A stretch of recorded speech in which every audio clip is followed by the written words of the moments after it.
Existen tres nombres que suenan fuerte para ocupar el banquillo de la Tri. En este video te voy a mostrar las ventajas y las desventajas de quienes son los posibles candidatos. Pero cuidado, porque si la federación elige mal, nuevamente Ecuador afrontará un camino durísimo de cara a las próximas eliminatorias España, Portugal y Marruecos 2030. Así que suscríbete ahora mismo a Febernova Fútbol y déjame tu buen like, que tanto me ayudaría. Ahora sí, comencemos. Candidato número 1, Miguel Ángel Ramírez. Y arrancamos fuerte, mi gente. Arrancamos con un viejo conocido del fútbol ecuatoriano que quizás a algunos les guste y a otros no. El estratega español que tocó la gloria continental dando la vuelta olímpica con Independiente del Valle en el 2019 y ganando la Copa Sudamericana. Este entrenador está ahora mismo en el radar de la Federación Ecuatoriana. ¿Y cuál es su presente? Aquí viene un dato clave para la interna de la federación. Ramírez se encuentra actualmente sin equipo, tras cerrar sus etapas en el Real Zaragoza de España y el Malmö de Suecia. Está libre y sin equipo, analizando proyectos futbolísticos y lo más importante, con disponibilidad inmediata para subirse al banco de la Tri de cara a la próxima fecha de amistosos FIFA. Al no tener contrato vigente, la federación se ahorra el dolor de cabeza de pagar una cláusula de rescisión, sentándose a negociar directo con él. Pero analicemos la situación con cabeza fría. ¿Qué gana y qué pierde el Ecuador si el español llegara a ser el nuevo DT de la selección? Entre las ventajas que tiene Miguel Ángel Ramírez es que conoce el ADN del fútbol ecuatoriano al revés y al derecho. Ramírez no llegaría a adivinar. El tipo ya recorrió el país, sabe lo que es plantarse tácticamente en la altura de Quito, sufrir el calor de Guayaquil y cómo se vive el fútbol día a día en la liga ecuatoriana. Cero excusas de adaptación. Otra de las ventajas que tiene Miguel Ángel Ramírez es que es el padre de las joyas ecuatorianas, y este es el argumento más pesado. Él fue el encargado de pulir, de potenciar en las canteras de Independiente del Valle a las grandes figuras que hoy sostienen el peso de la selección. Moisés Caicedo, Piero Hincapié y William Pacho. Los conoce desde niños, sabe qué les pasa por la cabeza y además tiene el manual exacto de qué botones tocar para que vuelvan a rendir como unos verdaderos crack mundiales, pero esta vez con la camiseta de la selección. La tercera ventaja es que es un técnico muy ofensivo y ofrece siempre un protagonismo en cada uno de sus equipos. Y aquí olvídense de los planteamientos timoratos. Ramírez propone un fútbol de posesión, de presión alta tras pérdida y protagonismo absoluto. Esa propuesta ofensiva y vistosa es justo la rebeldía que la hinchada ecuatoriana le reclamaba a Becasese. Pero ahora detallemos las desventajas que Miguel Ángel Ramírez tiene. Y es que tiene cero experiencia en el mundo de las selecciones. Una cosa es el día a día de un club, donde tienes un plantel entrenando todas las mañanas, y otra muy distinta es una selección nacional. Aquí no hay tiempo para armar talleres tácticos para los fines de semana.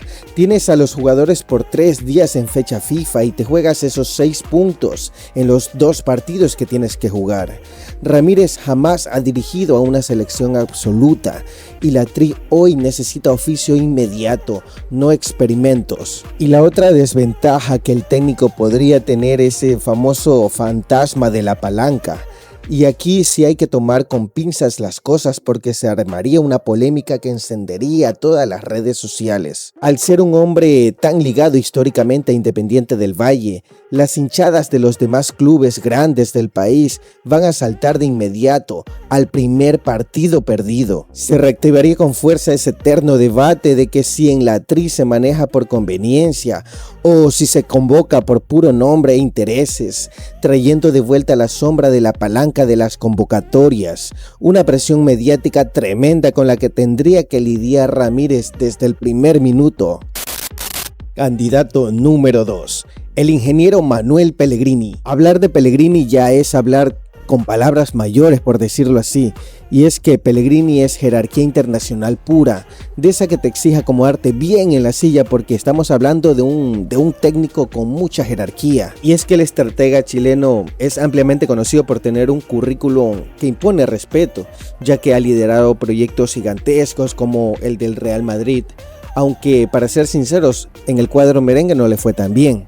Donde sí le fue bien es con el cuadro del Manchester City, donde logró salir campeón de la Premier League en la temporada 2013-2014. Pero ¿cuál es su presente actualmente? ¿Dónde está dirigiendo? Y ojito aquí al dato, porque es donde la cosa se pone un poquito difícil para negociar. Pellegrini es el actual DT del Real Betis de la Primera División de España, y donde tiene actualmente un contrato vigente y ha clasificado al club a la Champions League. Es sumamente respetado por la afición andaluza y compite cara a cara todos los fines de semana contra los grandes equipos de España. Ahora analicemos qué es lo que ganaría la selección ecuatoriana al tener un director técnico de este calibre. La carta principal que tiene el ingeniero Pellegrini para dirigir a la selección ecuatoriana es su experiencia. Los jugadores, al verlo con su sola presencia, ya lo respetarían. Además, Pellegrini tiene el estatus, tiene el recorrido europeo, que le daría ese plus de respeto, no solamente hacia los jugadores, sino también hacia la prensa y hacia la hinchada. La otra ventaja de tener al ingeniero es que, a diferencia de otros técnicos que han traído, que solo vienen a adivinar o a experimentar, Pellegrini ya sabe perfectamente lo que es el fútbol ecuatoriano. Y es que Pellegrini fue el encargado de sacar campeón nacional a Liga de Quito en aquel recordado 1999 cuando ganó el campeonato nacional. Él sabe cómo manejar la altura de la capital, entiende perfectamente cómo jugar también en el llano, entiende también la idiosincrasia y la mentalidad del jugador ecuatoriano. Conoce la presión que hay en el medio. Y la otra ventaja que podríamos mencionar es que tiene orden táctico y oficio de sobra. Eso sin dudarlo. Sus equipos se caracterizan por ser equilibrados, sumamente serios y pragmáticos. Pellegrini sabe cómo plantar partidos de eliminación directa, bajo máxima presión por si Ecuador lograra clasificar nuevamente al Mundial, en fases de grupos o en fases de eliminación cuando le toca el mata-mata. Y justo eso es lo que necesita Ecuador, o lo que necesitó Ecuador en los últimos partidos. Pero una de las desventajas que podríamos nosotros mencionar para no contratar al técnico Pellegrini es el factor billetera. Y es que la verdad que España paga muy bien. Y aquí es donde el sueño del ecuatoriano, de la hinchada, de la federación empieza a chocar contra la pared. Al estar completamente consolidado en el Real Betis, Pellegrini maneja un presupuesto de nivel europeo. Gana un sueldo millonario que la Federación Ecuatoriana de Fútbol, siendo totalmente honestos y sinceros, difícilmente podría pagar en este momento. La única forma real de que este señor se ponga el buzo de la Tri es que decida bajarse drásticamente sus pretensiones económicas, tal vez motivado por el último gran desafío que le queda en su carrera, dirigir a una selección en el Mundial. De lo contrario, se queda en puro humo de la prensa. Candidato número 3, Marcelo Gallardo. Y es que el muñeco es un auténtico sueño prohibido de la hinchada, y el nombre que ha provocado en las redes sociales ha sido un incendio total. Marcelo el muñeco Gallardo, un estratega que en su momento fue considerado como el mejor técnico de América, y por hoy no solamente es pretendido por Ecuador, sino también por cualquier selección del continente. ¿Y cuál es su presente? ¿Dónde está metido hoy el argentino? Pues tras cerrar su histórica y gloriosa era dorada en River Plate, y después de un millonario pero cortísimo paso por el Al-Ittihad de Arabia Saudita, Gallardo se encuentra actualmente en el mercado laboral como director técnico completamente libre. Y ojo, porque este dato es crucial para la interna de la Federación Ecuatoriana de Fútbol. Al no tener Gallardo un equipo al cual responder, la federación no tendría que gastar ni un solo centavo pagando costosas cláusulas de rescisión.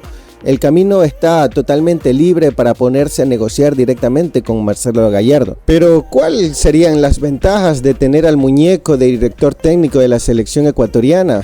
Y la primera ventaja que podemos mencionar es que Gallardo exige al máximo y tiene mano dura. Si algo le venimos reclamando en los últimos procesos de la tricolor es que no se convoca a los que deben estar por su buen momento en sus equipos. Con Marcelo Gallardo eso se terminaría de raíz desde el primer segundo. Y es que es un director técnico con un carácter prácticamente militar. No le tiembla el pulso para mandar a comer banca a cualquier figura, al histórico que sea o al que juegue en Europa.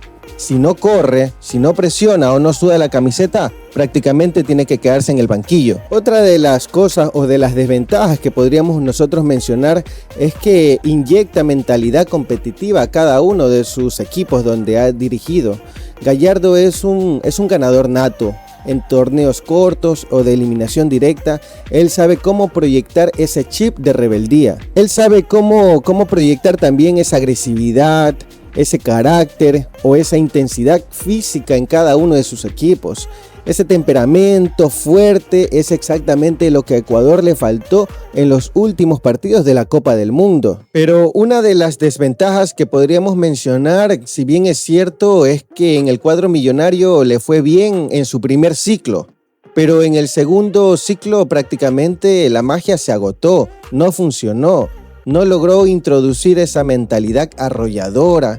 El plantel no le respondía en la cancha y ese proceso terminó en un claro fracaso que dejó muchísimas dudas. La gran pregunta es saber si podrá recuperar su mejor versión con la tricolor o si llegaría a Ecuador con capa caída tras sus últimos tropiezos en River Plate. Otra de las ventajas que podríamos mencionar es la cruda realidad de la Federación Ecuatoriana, y hay que escuchar lo que viene desde la propia federación.